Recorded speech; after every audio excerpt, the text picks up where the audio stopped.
একটি বনে বাস করত এক মিষ্টি টুনটুনি।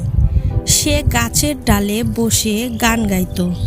হঠাৎ তার বন্ধু কাক এসে বলল, মিষ্টি, তোমার কাছে একটা প্রশ্ন আছে। তুমি কি জানো আমি কিভাবে সহজে খাবার খুঁজে পেতে পারি? মিষ্টি টুনটুনি একটু ভাবল, তারপর বুদ্ধি দিয়ে বলল, খাবারের উৎস আমাদের চারপাশে আছে। গাছের ফল, পাতা, ফুল এবং মাটির নিচে ছোট ছোট জীবাণুরাও খাবারের উৎস। তবে আমাদের আসল কাজ হলো সেগুলো সঠিকভাবে ব্যবহার করা। কাক বলল। তুমি কিভাবে খাবার খুঁজে পাও?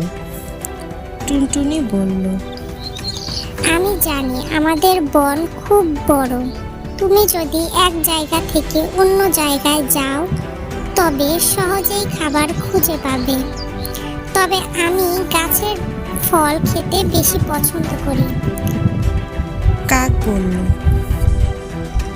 তুমি সব সময় এভাবে ভেবে চিন্তে সিদ্ধান্ত নাও আর সিদ্ধান্ত নিয়ে কাজ করো, তাতে সফলও হও।